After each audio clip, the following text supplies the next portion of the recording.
Բարև ձեզ սիրելի հետևորդներ։ Այսօր մենք խոսենք մեղքերի և հիվանդությունների առնչության մասին։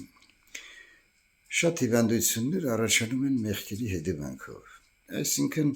մարդը հակված է լինում այս կամ այն կրքին, մեղքին, ապրում է դրա մեջ, հանկարծ հիվանդանում է։ Ինչպես սովորացնում են սուրբ հայրերը, հիվանդությունը ընդհանրապես մեր մտքի անկման մեջ է։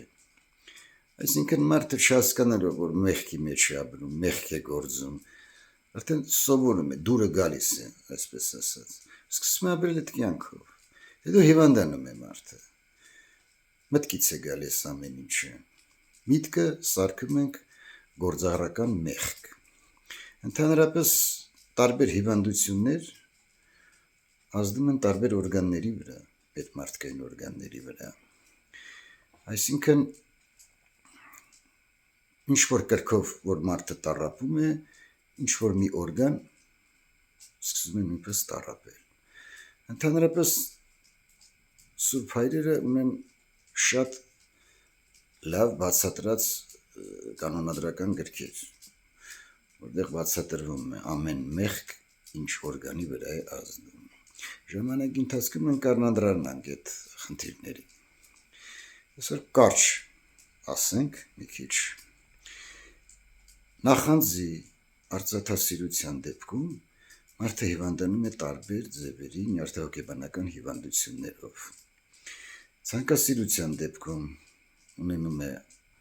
ատամնաշարի խնդիրներ, աղիքային խնդիրներ, ենթաստամոքսային գեղձի խնդիրներ,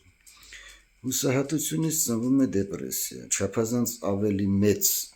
հպարտությունից ծնվում է շիզոֆրենիա և տարբեր ինչքան մեղք կա, եթե մարդը չհասկանալով սկսում է մեղանչել, անպայման հիվանդանում է։ Բայց ամեն մարդու մոտ ըստ իր հոգևոր վիճակի միայն Աստված գիտի, որ մեղքից ինչ հիվանդություն կառաջանա։ Հիվանդությունները Աստված ուղարկում է մեզ ոչ միայն որպես խրատ, որպես սթափության միջոց, որ մարդը հասկանա, որ սխալ է ապրում, շեղվել է ճանապարհից։ Դրա համար Աստծու միջոցով բժշկելով հոգին, մեղքերից մաքրելով մեր միտքն ու սիրտը, բժշկվում է նաև մեր մարմինը։ Տարբեր իրավիճակներում Աստված միշտ մարդու կողքին է, հիվանդություն լինի, ծանր հիվանդություն, թեթև հիվանդություն, ինչ էլ որ լինի։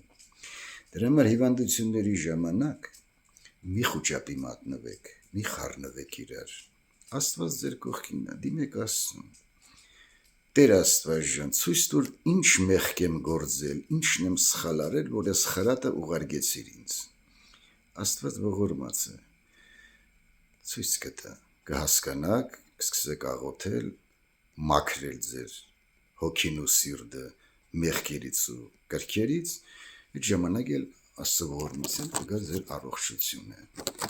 Աստված ձեզ օգնական պահապան լինի, սովորեք աղոթել, վստահեք Աստծուն և հավատացեք Աստծուն։ Աստծու համար անկարելի ոչինչ չկա։